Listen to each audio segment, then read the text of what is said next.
សូមគោរពជំរាបសួរនិងស្វាគមន៍មកកាន់វីដេអូថ្មីរបស់ Club STEM នៃសាលារៀនជំនាន់ថ្មីវិទ្យាល័យព្រែកលៀបខ្ញុំមកជួបដូចចំហមកផ្នែកទី3ថ្ងៃនេះក្រុមពួកយើងពិតជាមានសេចក្តីរីករាយខ្លាំងក្នុងការនាំវីដេអូបើបង្ហាញស្ដីអំពីបច្ចេកវិទ្យាទំនើបដែលកំពុងចែកឥទ្ធិពលលើពិភពលោកយើងដឹងហើយថាសប្តាហ៍ថ្ងៃដ្រូនគេប្រើសម្រាប់ថតរូបថតវីដេអូឬវិស័យកសិកម្មមែនទេប៉ុន្តែអ្នកទាំងអស់គ្នាដឹងទេនៅក្នុងវិស័យយោធាគេប្រើដ្រូនជាអាវុធដ៏មានឥទ្ធិពលមួយដែលគេហៅថាដ្រូនទម្លាក់ខបែកថ្ងៃនេះយើងនឹងដឹងអំពីបច្ចេកវិទ្យារបស់ដ្រូនទាំងអស់គ្នាជំរាបសួរខ្ញុំបាទឈ្មោះឡាយវេសាដែលរៀននៅថ្នាក់9វេ2នៅវិទ្យាល័យចំនួន3ព្រែកលៀបអញ្ចឹងយើងបានឆ្ងល់ហើយថាអ្វីជាដ្រូនទម្លាក់គ្រាប់បែកទូទៅដ្រូនទម្លាក់គ្រាប់បែកគឺជាយន្តហោះមួយដែលមិនត្រូវការឲ្យមនុស្សបើកបរដោយឡែកវាបញ្ជាដោយមនុស្សពីចម្ងាយពីក្នុងនេះរវាងដ្រូនទម្លាក់គ្រាប់បែកនិងដ្រូនធម្មតាគឺដ្រូនទម្លាក់គ្រាប់បែកមានទំហំធំជាងនិងមានម៉ាស៊ីនខ្លាំងជាងដែលអាចលើកគ្រាប់បែកនិងវិសៀលបានអញ្ចឹងគ្រឿងបង្គុំនៃដ្រូនទម្លាក់គ្រាប់បែកមានដូចជា Flight controller គឺជាខួរក្បាលរបស់ដ្រូនអញ្ចឹងវាអាចដ្រូនហោះទៅមុខហោះទៅក្រោយដែលមានដំណឹងបានហើយនេះគឺជា motor គឺភ្ជាប់ជាមួយនឹងស្លាបដែលអាចឲ្យបង្កើតចរន្តខ្យល់បានហើយនេះគឺជា ESC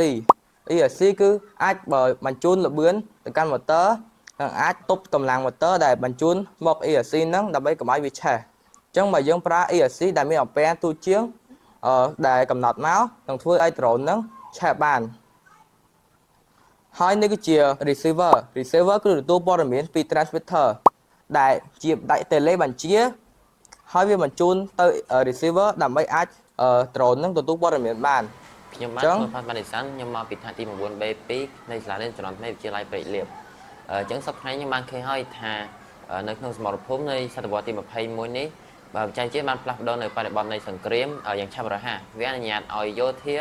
ជូនដ្រូនពីចម្ងាយរាប់ពាន់គីឡូម៉ែត្រទៅចំគោលដៅដោយមិនត្រូវចាំបាច់លះបង់នូវជីវិតកងពលទាហានមួយណាឡើយតែក៏វាក៏ជាក្តីបារម្ភមួយសម្រាប់ពិភពលោកផងដែរបើសិនជាយើងបញ្ជាដ្រូនដោយមិនមានការអប់រំឬមានការប៉ះពាល់ទៅដល់បច្ចេកវិទ្យាដ្រូនណាមួយវាក៏អាចធ្វើឲ្យមានការប៉ះពាល់ទៅដល់អាយុជីវិតជនស៊ីវិលនៅតាមទីធ្លានៃសង្គ្រាមឬមួយក៏ហេដ្ឋារចនាសម្ព័ន្ធរបស់សង្គមផងដែរជំរាបសួរខ្ញុំឈ្មោះ KI ខ្ញុំរៀន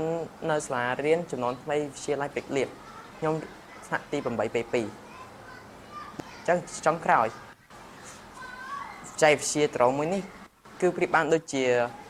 កម្រិតមុខពីរអញ្ចឹងប្រសិនបើយើងប្រើប្រាស់វានៅក្នុងនៃអភិវឌ្ឍវានឹងក្លាយជាឧបករណ៍ដែលជួយសង្គ្រោះជីវិតមនុស្សឧទាហរណ៍ដូចជាវាអាចដឹកជញ្ជូនបរិក្ខារពេទ្យឬក៏ជួយសង្គ្រោះមនុស្សជាដើមប៉ុន្តែប្រសិនបើយើងប្រើប្រាស់វានៅក្នុងផ្លូវបំផ្លិចបំផ្លាញវានឹងនាំមកនៅសោកនាដកម្មនិងការបាត់បង់យ៉ាងធំធេង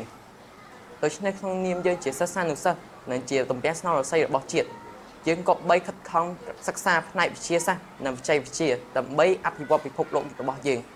នឹងធ្វើឲ្យពិភពលោករបស់យើងមានសន្តិភាពព្រមទាំងរីកចម្រើនប្រកបដោយចីរភាពអូខេតោះយើងទៅមើលវីដេអូបង្ហោះដ្រូនទាំងអស់គ្នា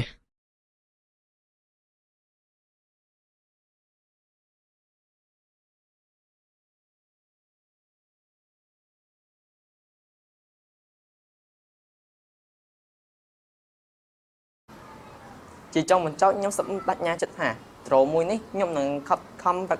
ប្រែអភិវឌ្ឍវាឲ្យកាន់តែខ្លាំងជាងមុននាថ្ងៃអនាគតសូមអរគុណសូមជម្រាបលា